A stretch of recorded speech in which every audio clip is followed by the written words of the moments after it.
morning, good afternoon, good night. So it is a pleasure to be here with you today, and thank you for the introduction, Martina, and for the invitation. So since I moved to Mexico, I have been trying to work a lot and try to understand a little bit or to improve our understanding about the influence of the tropical aerosol particles on cloud formation. And that's what I'm going to show you a little bit. This is still an ongoing project, so I would like to show you the preliminary results that we have so far about the northwestern Amazonian aerosol particles and the interaction of aerosol particles with cloud formation.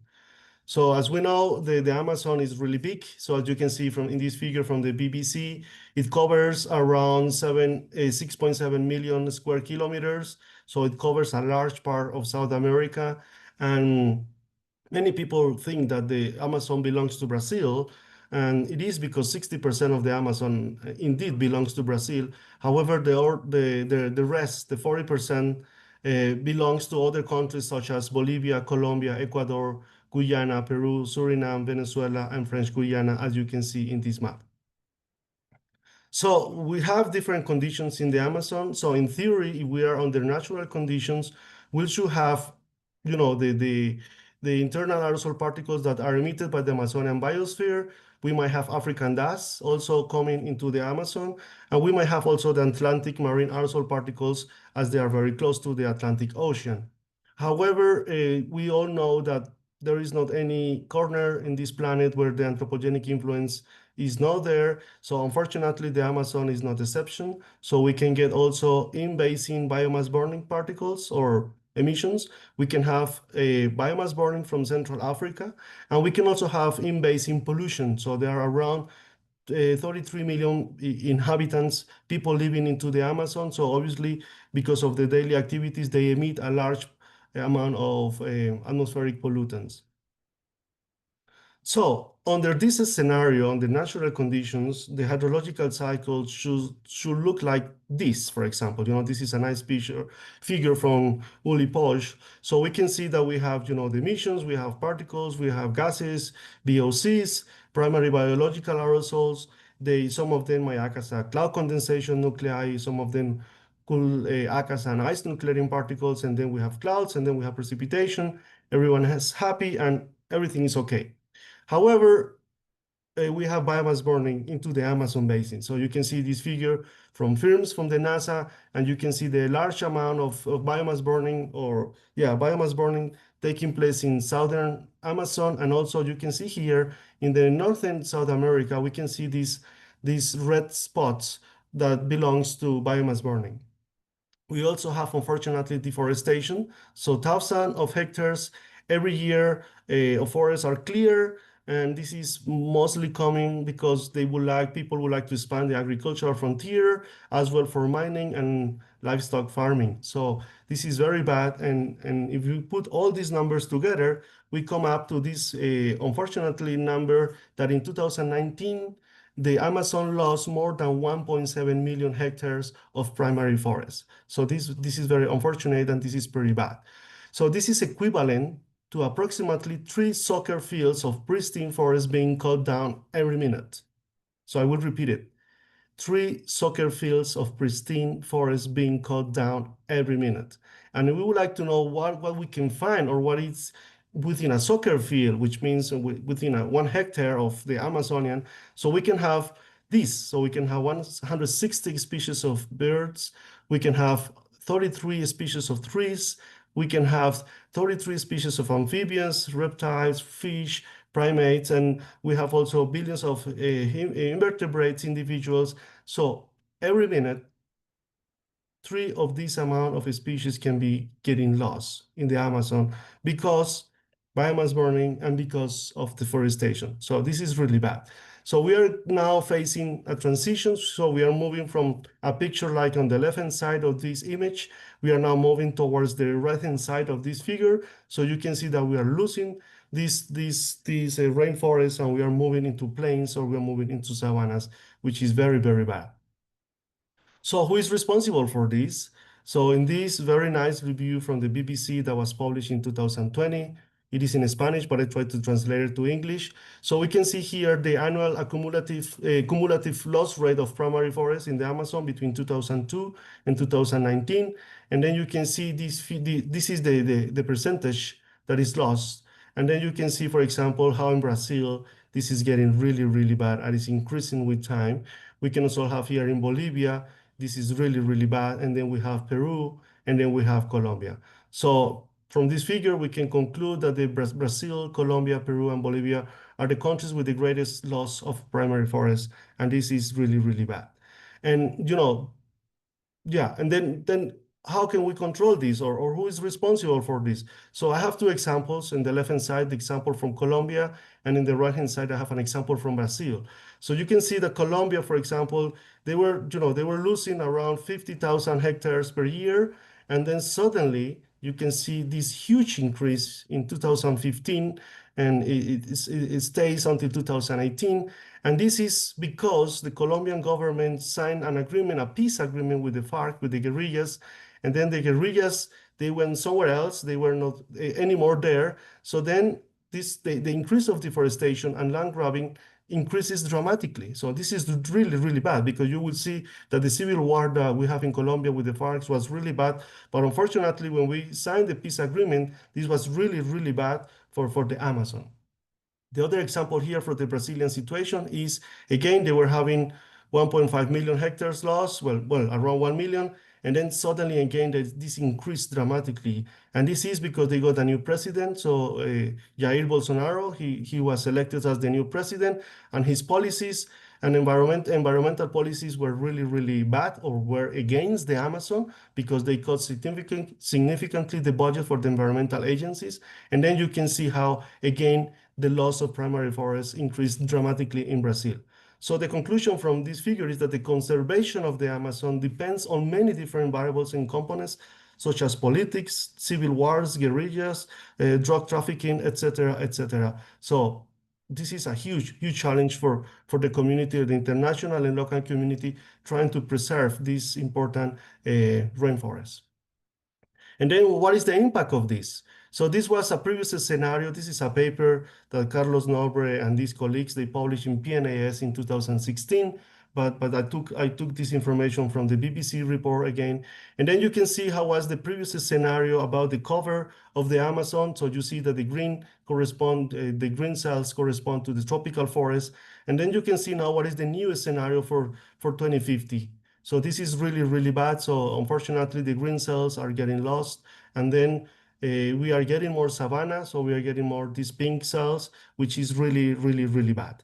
So this is, hopefully we won't reach this tipping point, but it seems like that our efforts are not good enough. And then we are moving towards this tipping point, which is really, really bad.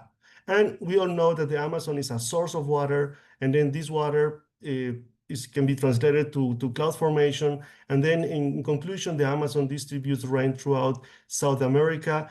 And that's why it is very important to understand the aerosol cloud interaction in this specific part of our planet.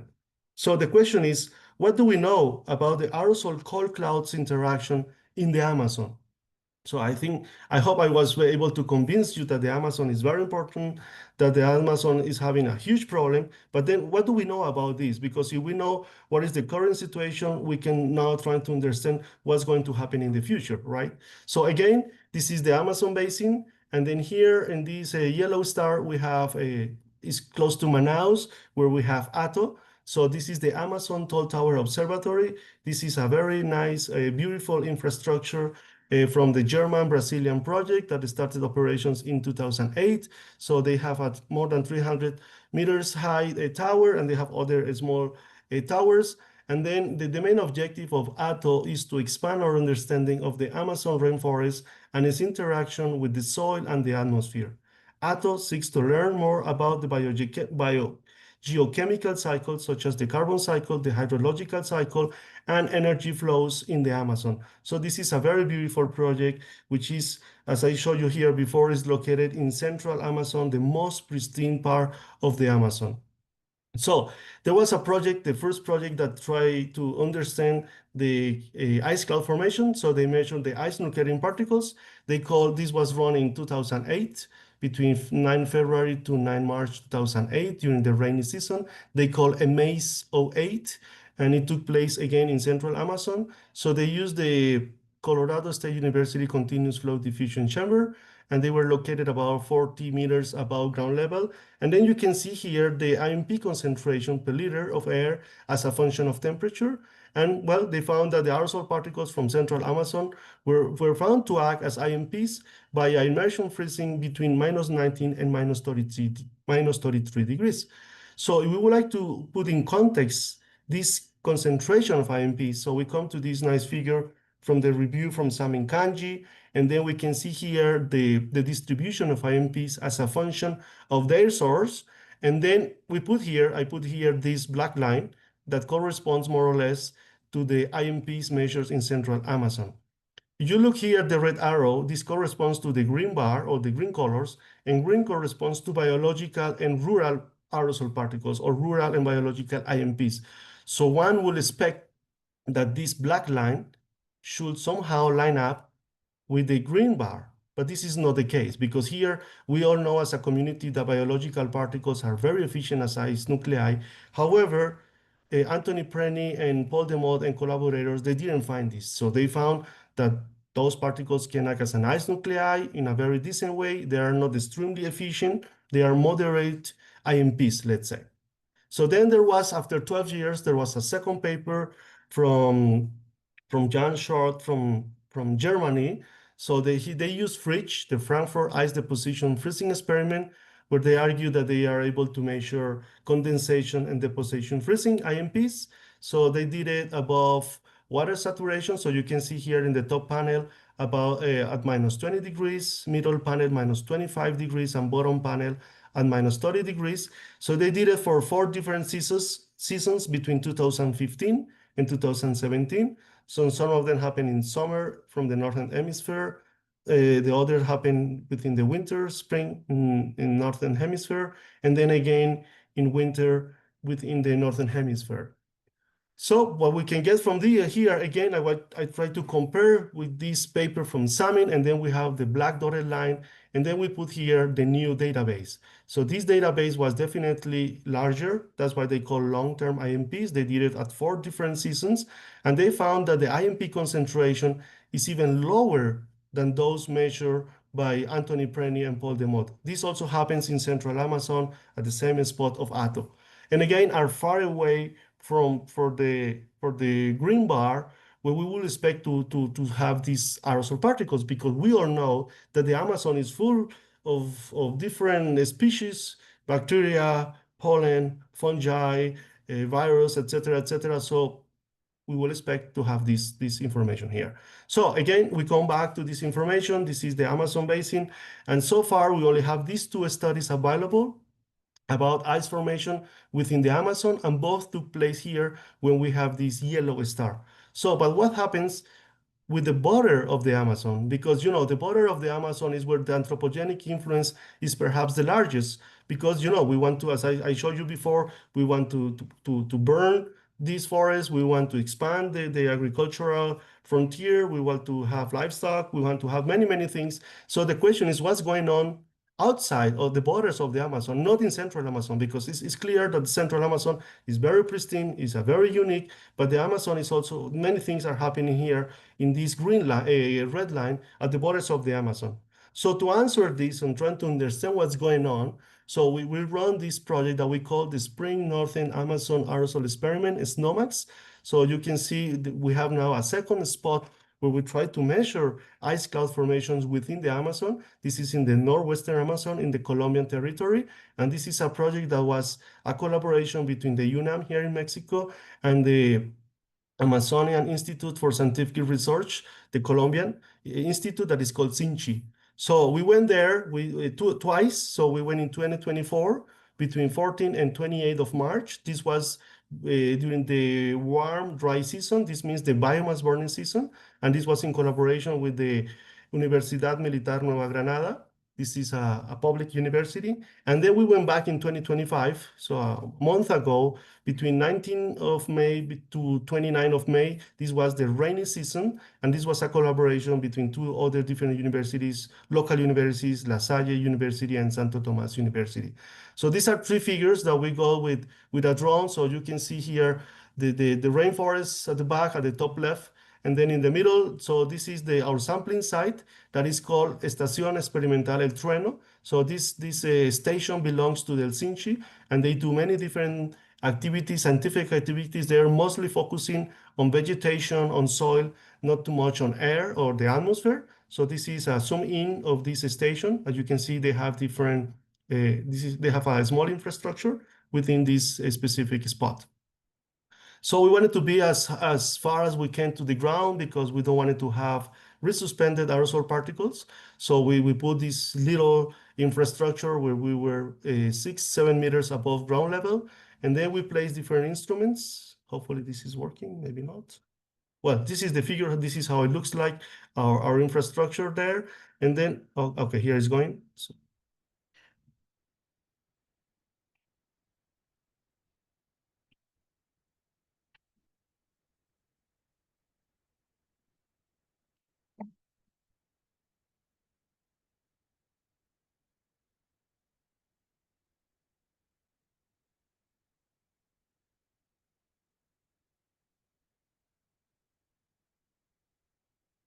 well, so what we brought to that specific spot, so we broke a CPC to measure the total aerosol particle concentration, an optical particle counter to have the particle size distribution, dust track for particle matter concentration. We have an impinger.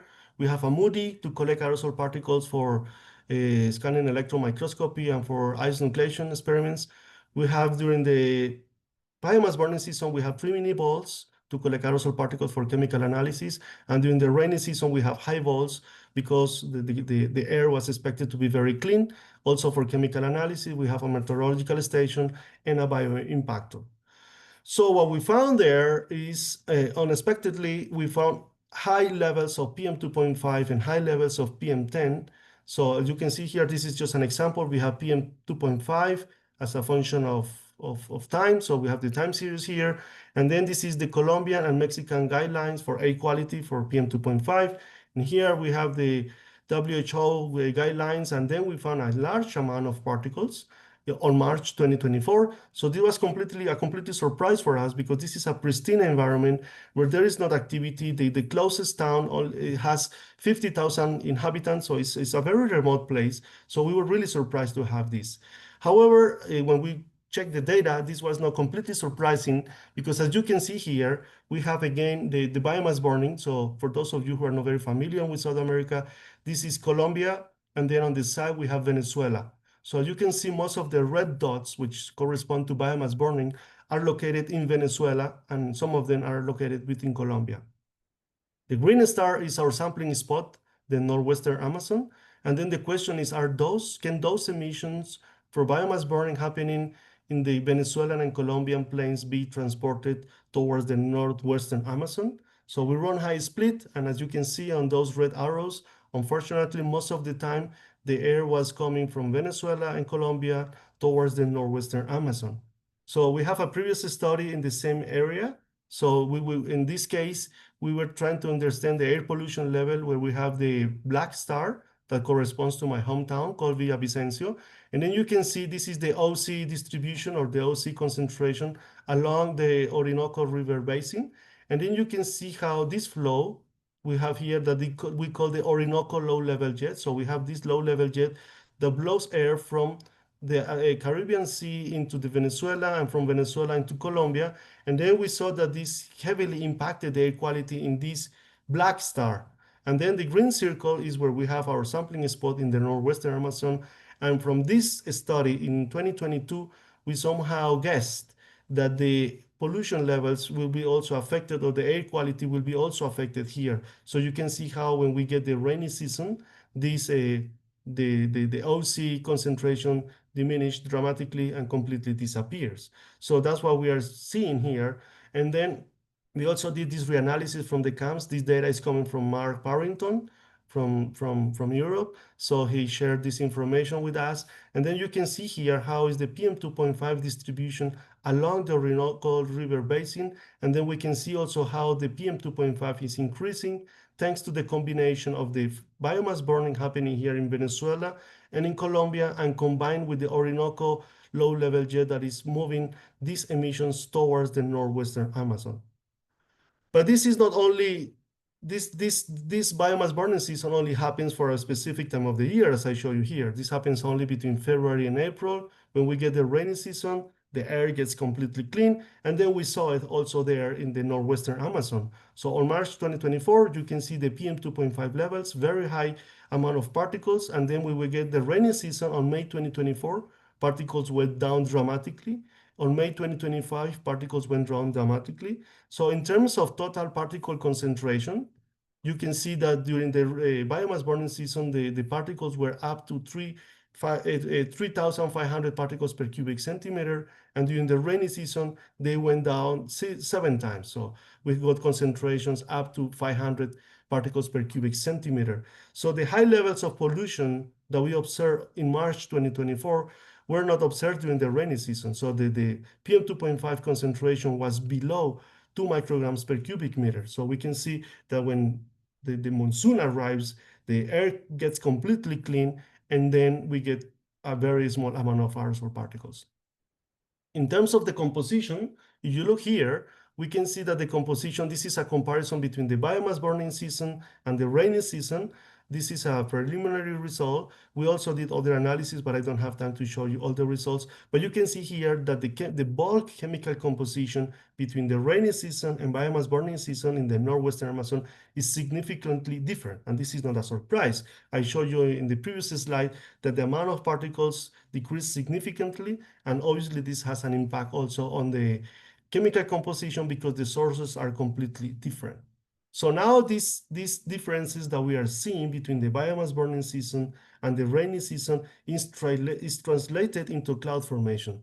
So in order to understand this, we use our setup. So we build this cold cell that we call the UNAM micro-orifice uniform deposit impactor droplet freezing technique. In short, we call it the UNAM Moody DFT. So this is our cold cell where we basically do ice nucleation and we try to mimic the immersion freezing mechanism.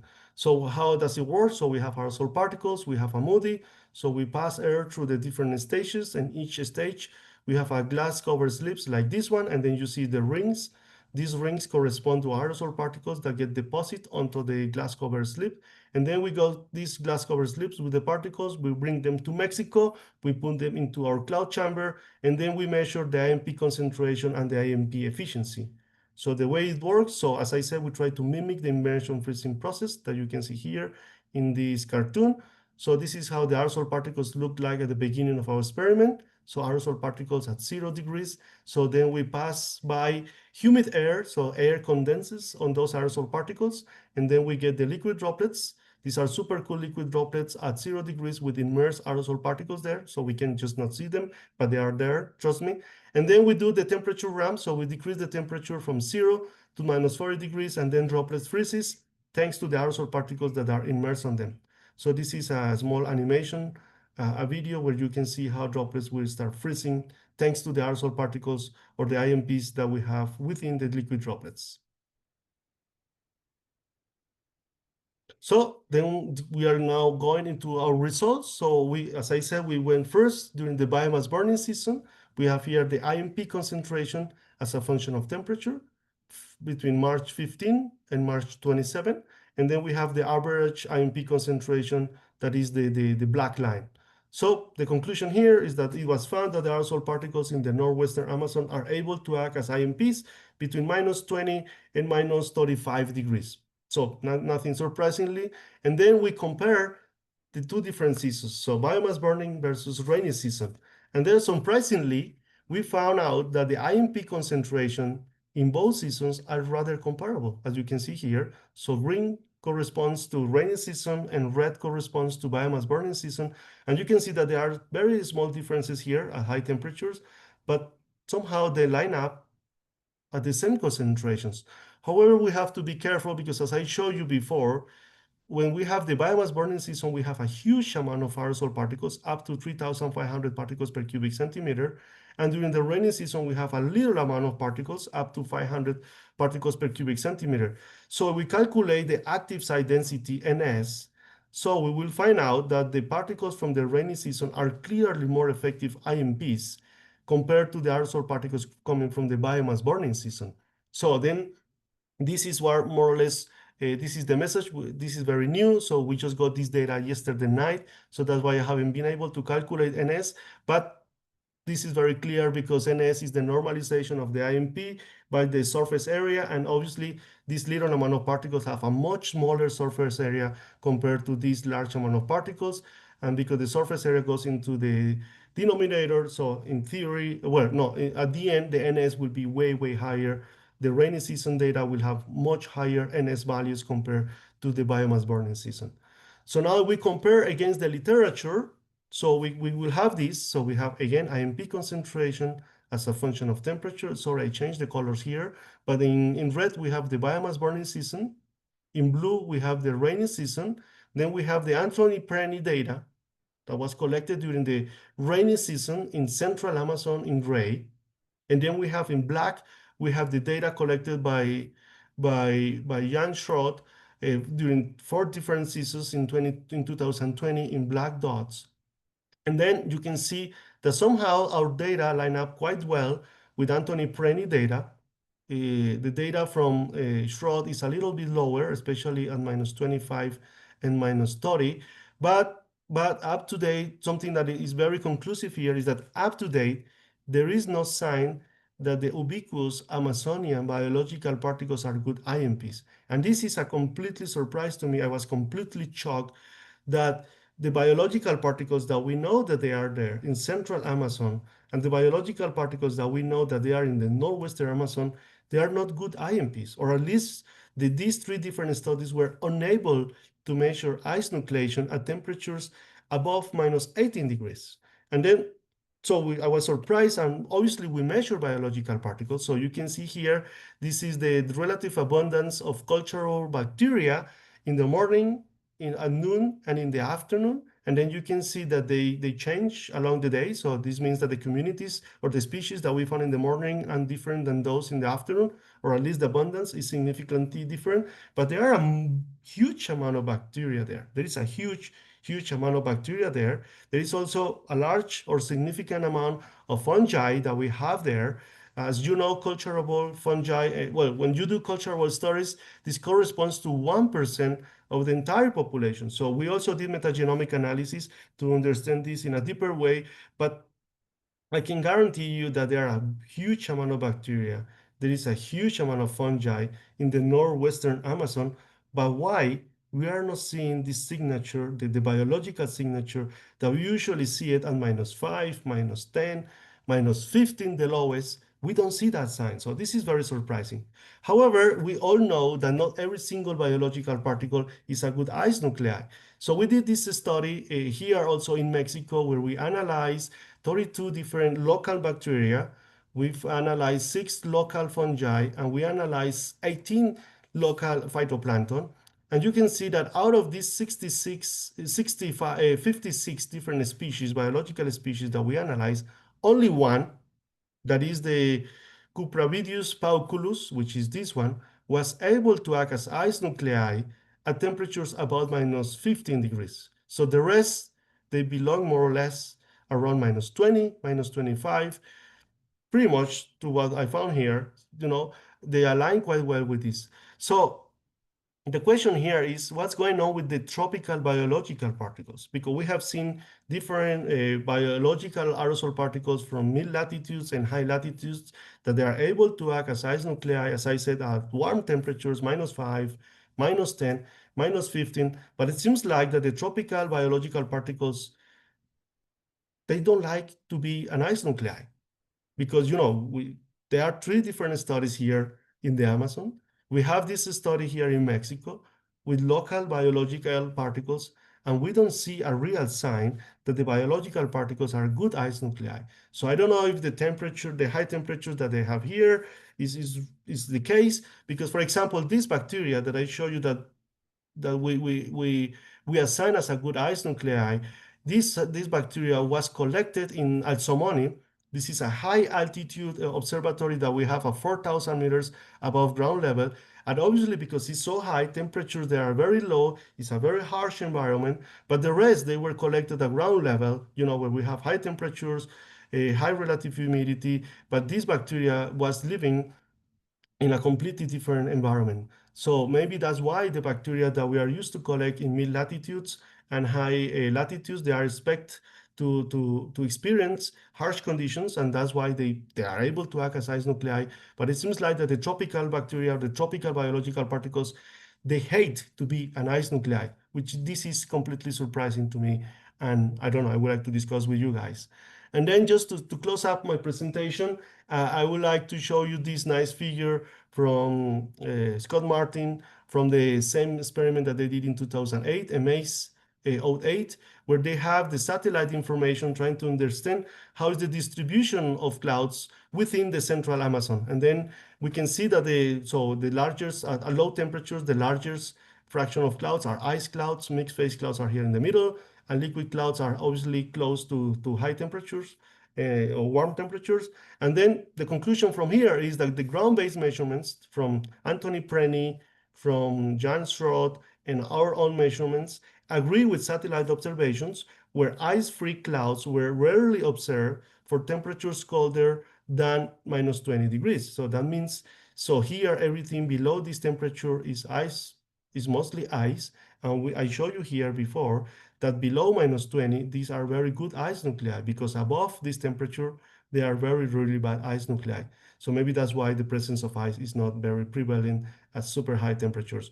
So with this, I would like to conclude. So I think I draw these important points for myself. I hope you share this point of view with me, that the Amazon is extremely important for the survival of our planet. I think we all know this. While the Central Amazon, while the Central Amazon has great added value because it is the most pristine environment, what happens on the border of this tropical forest requires urgent attention because the anthropogenic influence there is larger compared to the Central Amazon. The aerosol particles resulting from biomass burning in the Venezuelan and Colombian plains can be efficiently transported by the Orinoco low-level yield towards the northwestern Amazon, impacting several ecosystems. So this is an additional anthropogenic source of aerosol particles or pollution. I showed you before that the local or the in-basin biomass burning, the central Amazon, the central Africa biomass burning, but we also have biomass burning from South America. We need to take care of this. Although biomass burning emissions are not efficient IMPs, they have a great potential to impact the regional hydrological cycle. There is a nice paper from Srivastava that was published last year where they did modeling and they did aircraft measurements over the central Amazon, and they found that the aging of those biomass burning particles is very important. So they found out that age, a biomass burning particle can somehow invigorate cloud formation, and then this is very, very important. And I didn't show you today because this was going to be very long. And while the Amazon is a major source of biological particles, they appear to play a secondary role in ice cloud formation. And the question is why? I'm completely shocked about this, and I would like to get your feedback about this specific point because I don't get it, to be honest. It will be interesting to evaluate the ice nucleating abilities of the Amazonian particles via deposition nucleation at low temperatures. So Johan Schrott, he argues that they measured condensation and deposition nucleation. However, I think it will be very interesting to do experiments on pure deposition nucleation at very low temperatures, thermodynamic conditions relevant to cirrus clouds, because maybe there we might find a completely different picture to what I showed you today. So I would like to thank the funding agencies, in this case, the Amazonian Institute for Scientific Research, SINCHI. They were a really good partner. They mostly fund this project, but obviously the UNAM and the Universidad Militar, they were a very nice partners. I would like to thank all these people in red. They were working very hard in the Amazon. They were doing a very nice job there. But obviously here in Mexico and also in Colombia, in black, we have different amount of people that they were supporting all these measurements. They were helping us a lot, laboratory analysis, data analysis, ideas and so on. They are all coming from these different institutions at the bottom. And then I would like to thank much other people. They are not they are not scientists, but they are mostly administrative or technicians. They did a really good job here. This is from the Colombian side. On the bottom, this is from the Mexican side. They were helping us a lot. And I would like to thank you for your attention, and I will be happy to answer your questions. Thanks a lot.